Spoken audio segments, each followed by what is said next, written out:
Nah dulu ya gitu, tiba-tiba Hindu ini punya keturunan namanya Garung. Wangsa Sanjaya punya keturunan namanya Garung. Itu pindah Buddha. Dan Garung ini sakti orangnya. Sampai dikenal dengan sebutan Semaratungga. Gawalake ora umum wong iki. Sampai sing Hindu diuber seperti keprui minggat kabeh bubar, tidak ada yang berani. Sampai calon raja Hindu namanya Panukuh minggat ke India belajar ilmu arsitektur. Pulang dikenal dengan nama Resi Gunadarma. Begitu menang perang orang Buddha mau bikin candi, nggak bisa karena nggak bisa punya arsitek. Akhirnya nyuruh orang Hindu tadi itu. Sehingga si Panukuh disuruh bangun candi atau Gunadarma, maka dibangunlah candi candi Buddha, tapi arsiteknya orang Hindu. Maka kemudian di Jawa ada candi Buddha, modelnya Hindu, namanya Sambara Budura yang dikenal dengan nama Mboro Budur.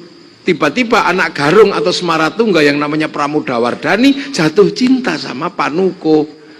Bayangkan orang anti Hindu, tiba-tiba anaknya jatuh cinta sama orang Hindu. Ya mau nggak mau, namanya anak sudah jatuh cinta dan nggak punya pilihan lain semata wayang, ya dinikahkan.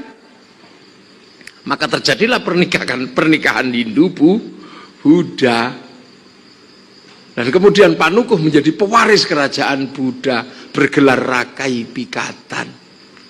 Makanya kalau ribut gak usah serius-serius, biasa aja. Karena khawatir anak kita jatuh cinta. Akhirnya rukun setelah itu. Yang Hindu dari Jogja, Resi Kumbayoni dibangunkan candi Prambanan, diawasi oleh anak Pikatan namanya Lokapala, lahir candi Prambanan, sehingga rukun sudah. Ini embrio Siwa Buddha itu ya di sini nih. Makanya orang sing gumun, Siwa Buddha kok iso rukun? Loh, makanya di Indonesia itu rukun biasa. Berbeda-beda bisa rukun. Balaputra Dewa pulang ke Palembang membesarkan Sriwijaya, rukun tanpa konflik agama. Sindok pindah ke kawasan timur, membangun Jawa Timur, membangun Doho Kadiri, sampai jadi Singosari sudah tidak ribut agama. Bahkan Majapahit sudah bikin sebuah kerukunan bersama dalam setiap perbedaan, Bhinneka Tunggal Ika. Loh, makanya kemudian fenomena saling jaga antar agama itu ada di Nusantara, sehingga ketika Islam datang ketemu lakum dinukum waliyadin dengan Bhinneka Tunggal Ika. Makanya santri ketika jaga gereja jangan diolok-olok, karena itu adalah warisan asli bangsa Indonesia. Ini yang harus kita pahami. Makanya kita ini ketemu jadi Islam itu tekoy nemu. Tapi di sini memang bermasalah, orang hebat semua, Magelang itu. Cuman ada satu yang tidak bisa, yang sering tidak bisa dilakukan. Apa? Orang Hindu itu kan matinya mokso. Nah, mati mokso itu berat karena harus ada upawasa, ada upanisad, ada kabumian.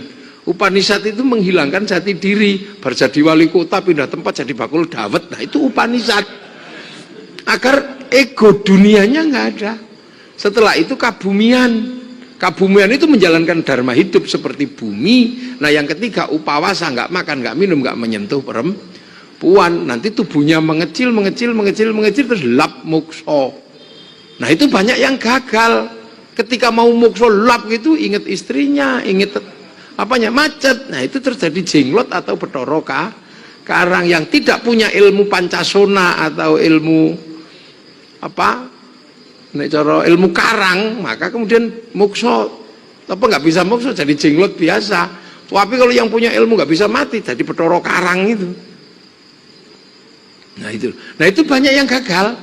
Maka kemudian daripada gagal seperti itu, mengambil ajaran Kali itu dari Durga dari Siwa, tidak nahan hawa nafsu tapi ngumbar hawa nafsu. Lahirlah ajaran Bhairawa Tantra Pancamakara, di mana ibadahnya adalah mengumbar hawa nafsu syahwat, bawahnya puser, dipenuhi dengan hubungan seks bebas, perutnya dipenuhi dengan makan sepuasnya, pakai tumpeng, pakai apa, kemudian kepalanya ditahan dengan menggunakan arak, nanti sukmanya tenang, terus pergi ngerogo sukmo. Sebelum ngerogo sukmo makan manusia, upacaranya namanya mamsa. Semenjak itu di Magelang muncul ilmu baru, merupakan dari ajaran Kali, di mana cukup ngerogo sukmo bukan mukso. Sukmone lu ngojak nyolong jenengi ngepet, sukmone lu ngojak nyenengi wong wedok jenengane pelet, jak bunuh orang namanya santet. Jadi kalau berbicara santet, pelet, ngepet itu asli dari daerah sini awalnya. Nah, kekuatan ini harus ditembus, karena ini menghabisi beberapa ulama yang datang. Karena apa? Ajaran ini mampu membangkitkan jin terkuat yang ada di perut bumi. Beberapa kali jadi bentuknya itu koyok gupolo nih, siungnya sorongnya itu petengin jemblok itu kayak gupolo gitu. Nah, bentuk seperti itu mirip sekali dengan yang diceritakan dalam tafsir Munirnya Imam Nawawi. Ataj'alu fiha may yufsidu fiha. Man itu lil akil.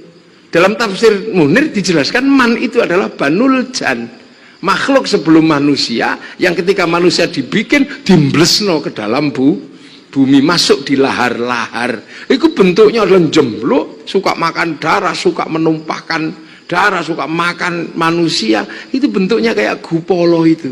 Nah, makhluk itu ditarik oleh orang Jawa yang tadi jadi perewangan. Ini loh. Makanya butuh orang yang mengerti betul persoalan iblis. Makanya kita ini tidak pernah boleh lupa bahwa di samping kiri kanan kita ini ada urusan dengan dunia lain. Makanya dalam setiap gerak disuruh a'udzubillahi minasyaitonirrajim. Nah, ini kadang lupa. Makanya ada yang bertanya, seorang ahli pengetahuan modern, masa wali datang tugasnya cuma numbali, kayak mistik gitu.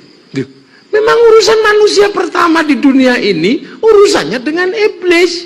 Sebab iblis itu nggak mau mati. Fa'angdzirni ila yaumi yub'atsun, tunda mati saya sampai hari kiamat, kata iblis. Iya katanya. Terus arep ngopo? Gudo menungso. Oh ya wis. Makanya yang pertama kali dilakukan dalam setiap gerak umat Islam, itu yang pertama dipikirkan adalah makhluk di luar manusia. Makanya ono tumpengan pinggir kawinan, ono senggele kembang, ono itu sebenarnya adalah nalar dasar a'udzubillahi minasyaitonirrajim.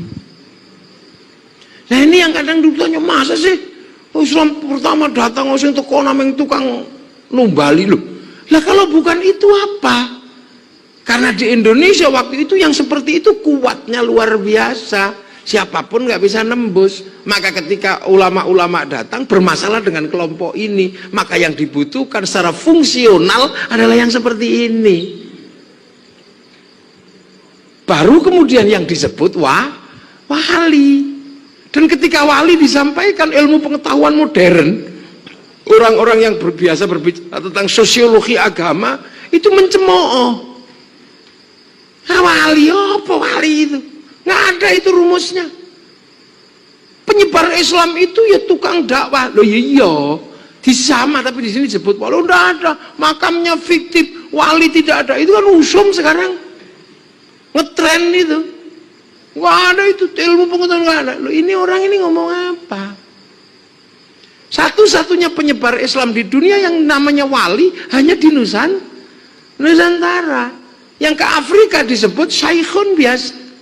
Yang ke Eropa Tariq bin Ziyad bahkan panglima perang. Yang lain disebut ulama biasa. Tapi kenapa yang disebut di Nusantara ini disebut wali? Karena yang memegang agama di tanah Jawa sebelum Islam adalah Brahmana. Brahmana itu kasta tertinggi yang sudah tidak ngomongin dunia, khusus ngomong agama. Raja itu kasta kesatria, nggak boleh ngomong agama karena dia ngurus dunia.